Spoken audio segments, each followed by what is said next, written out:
ஊமத்தங்காய் பூஜை மற்றும் கண் திருஷ்டி பிரச்சனைகளுக்கு பரிகாரமாக பயன்படுத்தப்படுகிறது. குறிப்பாக ஊமத்தங்காய் தீபம் ஏற்றுவது கண் திருஷ்டி, தீய சக்திகள், பணப்பற்றாக்குறை போன்ற பிரச்சனைகளை நீக்கும். சிவபெருமானை வேண்டி ஊமத்தங்காய் இலை அர்ச்சனை செய்வது விசேஷமானது. மேலும் வீட்டிலுள்ள கஷ்டங்களை நீக்க ஊமத்தங்காய் பூவுடன் மஞ்சள் முடிச்சு கட்டுவதும் பாரம்பரியமாக செய்யப்படும் பரிகாரங்கள் ஆகும். ஊமத்தங்காய் தீபத்தின் பயன்கள்: கண் திருஷ்டி நீக்கம். வீட்டில் தொடர்ந்து பிரச்சனைகள், நஷ்டம் போன்றவை ஏற்பட்டால் ஊமத்தங்காய் தீபமேற்றுவதன் மூலம் கண் திருஷ்டி நீங்கும். தீய சக்திகள் விலகும். தீய சக்திகள் அண்டாமற் இருக்கவும் எதிர்மறை ஆற்றல்களை அகற்றவும் இது உதவும். பொருளாதார வளர்ச்சி.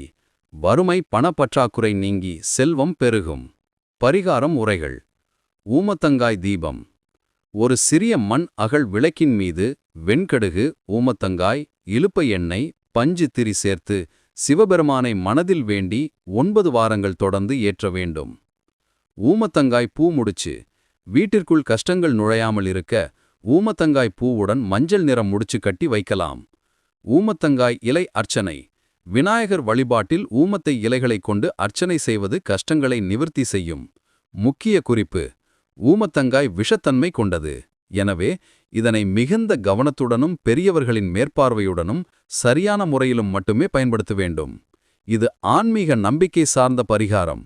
உடல்நல பிரச்சனைகளுக்கு மருத்துவரை அணுகுவது அவசியம்.